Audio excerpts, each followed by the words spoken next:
I'd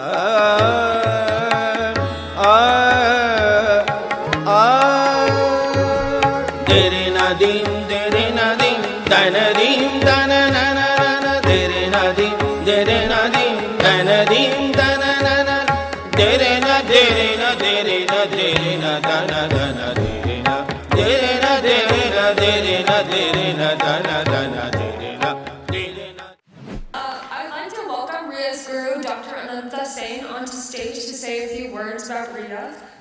Thank you, Janvi. And she often forgets that I'm her guru too. But of course, it's Ria's day today. Before I say a few words about Ria, I do have a few thank yous to do. And while I'm doing that, it would be nice if Amudan, if you could please come on stage. First and foremost, I would like to thank all of you in the audience. These are unprecedented times, and we are grateful to you for being here in person. This means a lot to Ria, myself, and to the Bhatia family.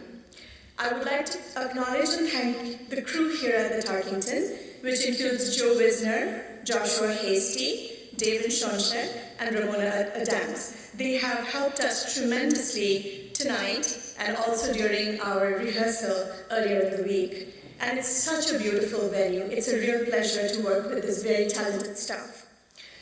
Amudan is here. Kuheli unfortunately had to leave early, but I would request Ria to now come and acknowledge Amudan.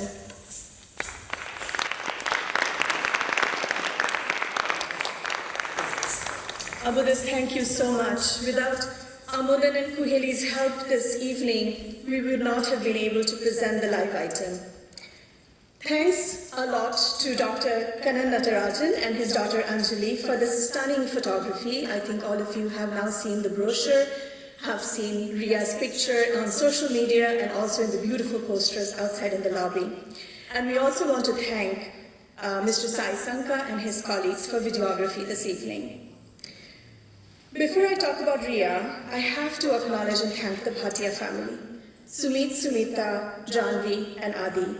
I have known them for now more than 7 years, and many of you have attended Janvi's Rangmanch Pranam in this very auditorium last August. I appreciate the partnership that we've had over the last year as Ria started on her journey. Training for one's Rangmanch Pranam over online Zoom lessons or in-person class wearing masks are never easy. But we made sure that we complied with all necessary guidelines as we prepared for tonight's event in the middle of a pandemic. Ria started learning Kathak with me about 7 years ago. As a teacher, I'm always excited about the unique challenges and opportunities that each of my students present to me, which become even more apparent as they transition into private lessons and eventually as they prepare for the Rangmanch Pranam. I have tried to use Ria's positive attributes in the choreographies that I have created for her. Ria has worked very hard over this past 1 year to stay ahead of the learning curve.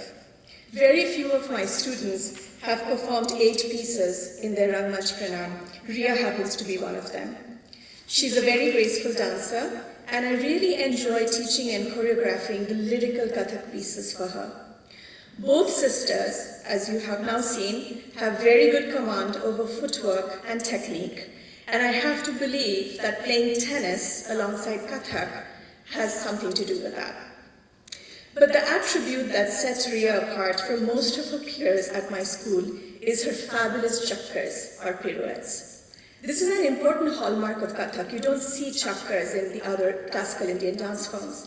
This is also the reason why I have included so many chakkars in this last dance, which only she could have executed so flawlessly.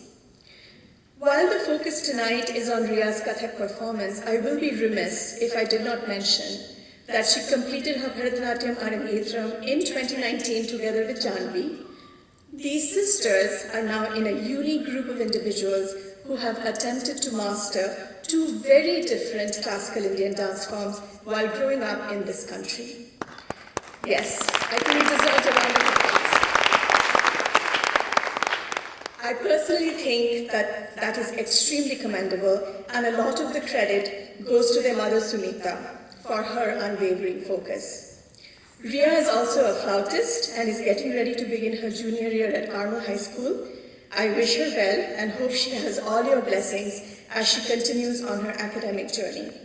Ria and Janvi were also recently named the Leukemia and Lymphoma Society Students of the Year, a proud moment for the Bhatia family and a huge milestone in the fight against cancer. It gives me great pleasure to award Ria with her hard-earned certificate tonight upon completing her Rangmanch Pranam in Kathak. I bless her that she continues to be an exceptional person and wish all her dreams come true. I hope that I have sparked her love for dance and hope that she continues to dance and spread the word about Kathak. Ria, if you could please come on stage.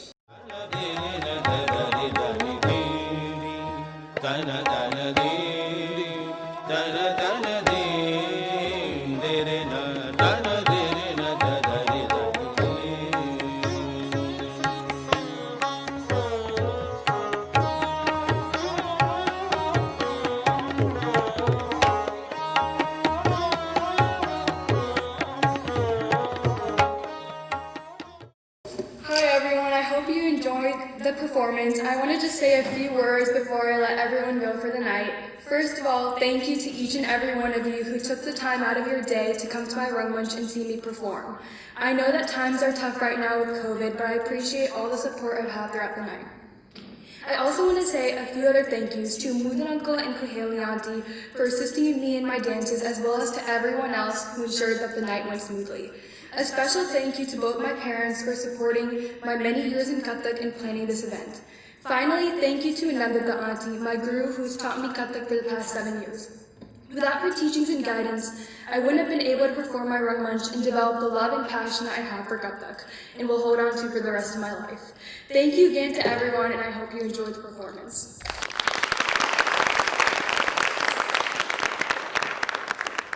Before you leave for the night, I would like to say a few thank yous. To do this, my mom, Sunita, will be coming to the stage.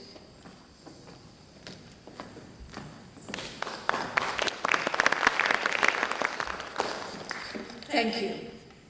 Thank you all.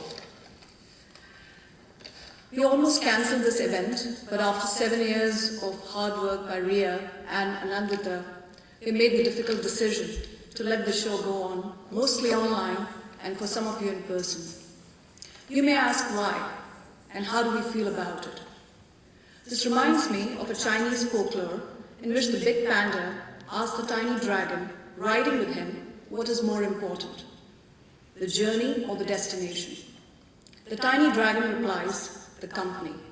So thank you to all of you for being here today, more so on an empty stomach and parched throats. We were not able to serve you tonight because of COVID restrictions.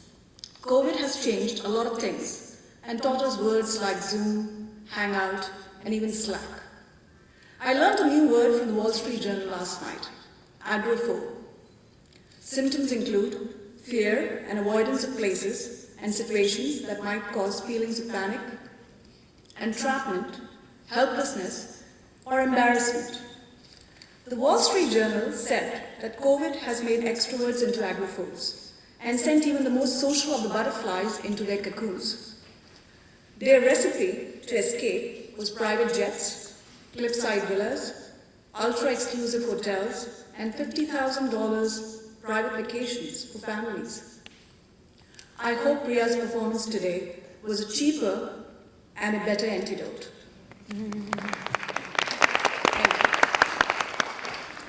For preparing the perfect antidote, I want to thank no other than a lily scientist, Dr. Anandita Sen, another scientist from Kotiva, Dr. Amudan Venkateswaran, and a physician, Dr. Kannan Natarajan. Also, my profound gratitude to Kuhili De, Sai Sankar, Shashi Vashisht, Madhu Bhargav, Alka Daga, Masood Bhai, Anjali Natarajan, and all the staff at Tarkington, including Ramona, Joe, Joshua, and Devin. If I missed anybody, my sincerest apologies. Godspeed, and may God bless us all. Thank you.